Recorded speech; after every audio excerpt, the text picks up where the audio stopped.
Hey there, Mama. As a newborn nanny and someone who's been right where you are, I know just how overwhelming those first few days at home with your baby can feel. Welcoming a new life into the world is magical, but let's be honest, it's a huge adjustment. You're juggling sleepless nights, endless diaper changes, your own physical recovery, and learning how to care for this tiny human who is completely dependent on you. It's a lot, but you can do this. Let's start with the big elephant in the room, sleep deprivation. Late night feedings can drain your energy like nothing you have ever experienced. And just when you think you've caught your breath, there's a diaper blowout or a cluster feed marathon to deal with. And feeding can also bring challenges like latching struggles, milk protein allergies, figuring out the best way to bottle feed, and the whole emotional roller coaster of just becoming responsible for this brand new human being. Your hormones are all over the place, and it's perfectly normal to feel overwhelmed, teary, or anxious. Add to that the fact that your body is healing from childbirth, whether you've had vaginal delivery or a C section, you've got a full plate. And let's throw in a relationship shifts that come with co parenting. Trust me, I get it. It is a lot. And there is good news with some preparation and some practical strategies. Those first days can feel so much more manageable. So let's talk about what you can do to make things easier. Number one, creating a feeding plan that works for you. Everyone is different. Every home is different. Every family is different. Every baby is different. So it's about finding a rhythm that suits you and your little one. There's no really right or wrong way, okay? As long as you're taking care of your baby, it's fine. You're doing okay. Whether you're breastfeeding, bottle feeding, or doing a mix, a reliable feeding routine can bring some much needed predictability to your day and to your night.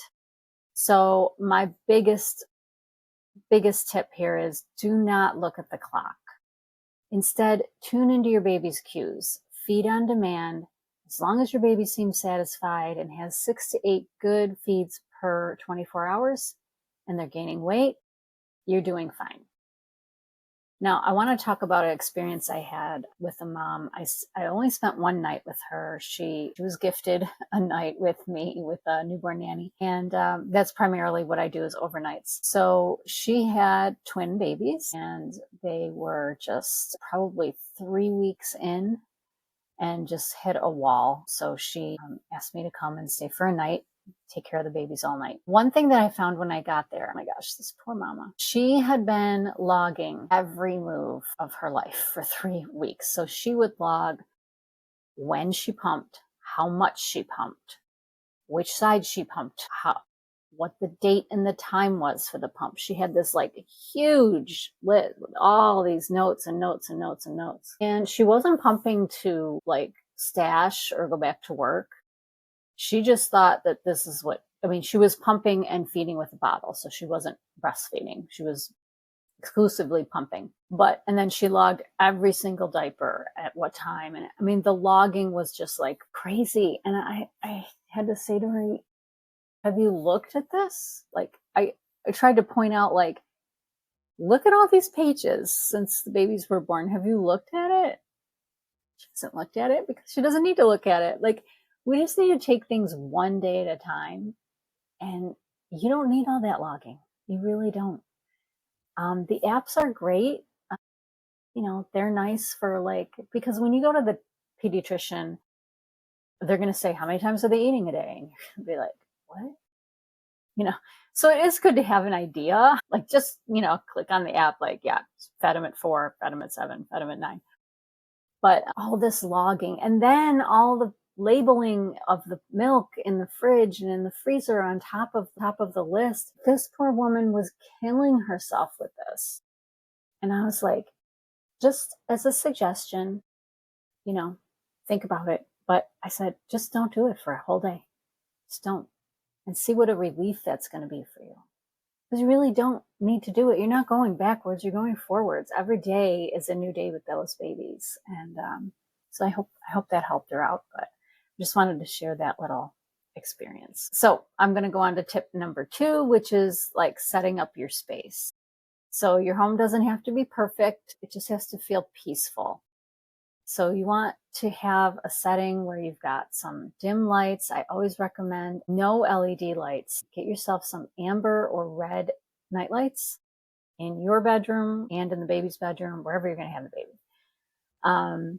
That's huge. LED lights have a lot of, well, they're blue light, and so they're very stimulating to our brains, and they don't allow the melatonin to kick in. Newborns don't have melatonin, but moms have melatonin that is produced in their breast milk in the evening. So the LED lights can even disrupt mom's production of melatonin, and then that will not be in their breast milk at night. And that just also leads to this disruption. Why bother? Just shut those off and have some dim amber or red nightlights in the house. And just keep things as calm as possible. Maybe some soft music, whatever.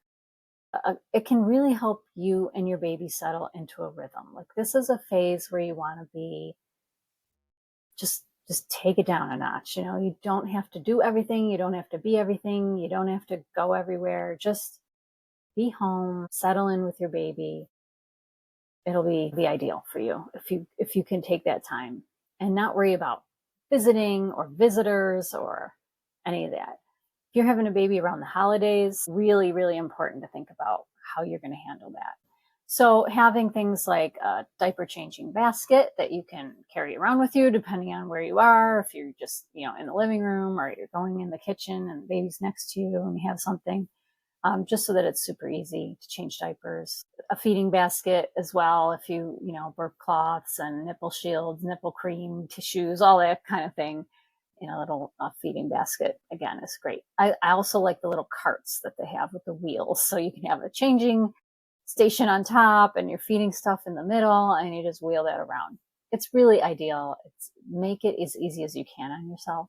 Things like pacifiers, breast pads, your Haka or milk collector. And as far as like bathing the baby, let's make that super easy in your home. Put a towel on the bathroom sink counter and just dunk the baby in the bathroom sink. Super easy. You don't have to kneel down, bend over, none of that. And you'll really have better control with the baby if you do it that way.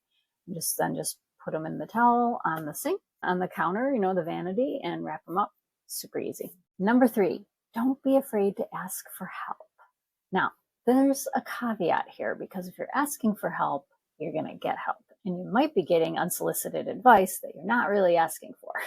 So, of course, lean on your partner and family and friends, but be clear about what kind of help you want and what kind of help you need. So let them bring you meals.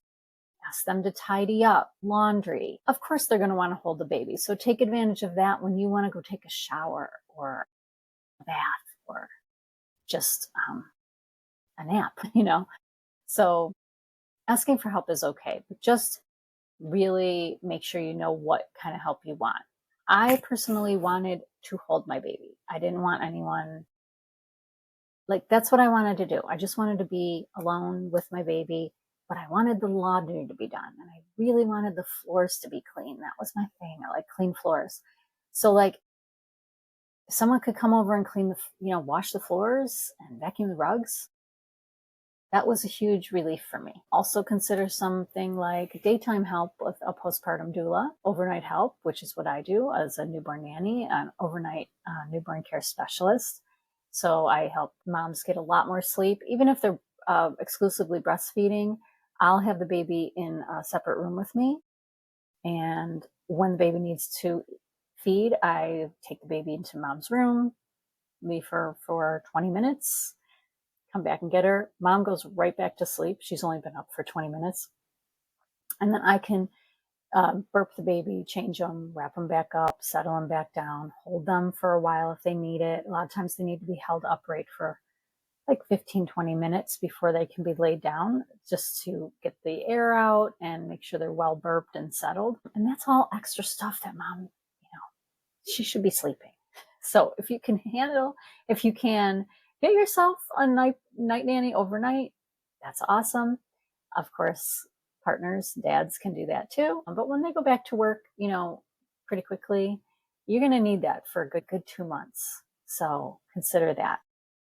Cleaning service, meal delivery service, all of that, that's ideal.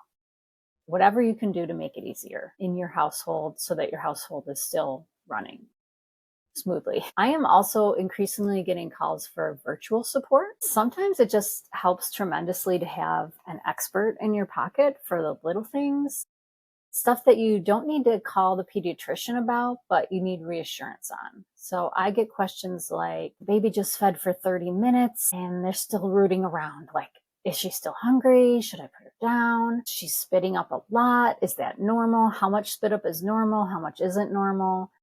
Are these the right size diapers? Am I overfeeding? These are questions you really don't want to call your pediatrician about. If you're calling your pediatrician for questions like that, what you're going to get is their personal opinion. I mean, they're clinicians, they're medical professionals, right? So that's what they're trained in doing. And asking about spit up or if your diapers are the right size it's the wrong question. It's the right question for the wrong person. So consider virtual help. Again, that's something that I do where, you can just kind of have me on call and just ask me questions. I'd love to hear from you. And number 4 is self-care. And don't take this lightly. I don't put this in the video lightly. Don't take it lightly. It is important. It is hard to focus on yourself when your baby's needs are 24/7. But taking care of yourself is essential. Quick nap, a warm shower, set time to have your coffee while it's still hot. Those breaks can really recharge you in a big way. Through my own journey as a mom and doing overnight newborn care for almost 7 years now, I have learned that these small intentional acts of self-care can be transformative. It's the difference between night and day when you can take that time for yourself. You need to feel rested. You need to feel supported so that you can respond to your baby with patience and love and not desperation and anger. This is a really hard time, but it can be so beautiful.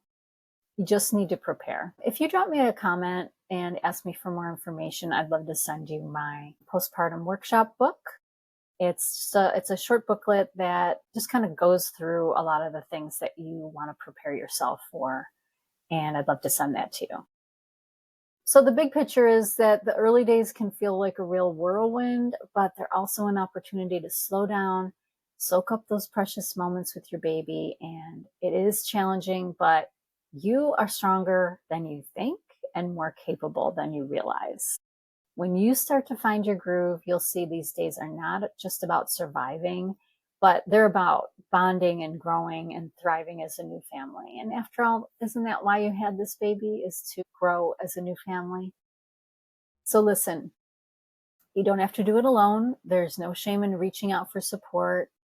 Take some shortcuts, give yourself permission to rest, and I will help you every step of the way. Just keep me in mind. Check back on my channel for tips about taking care of your newborn, and hope to answer lots of questions that come up that I hear from a lot of my clients. And if you're looking for more newborn advice, check out my other videos for more practical real life tips. Thanks for watching. Make sure to hit subscribe and the notification bells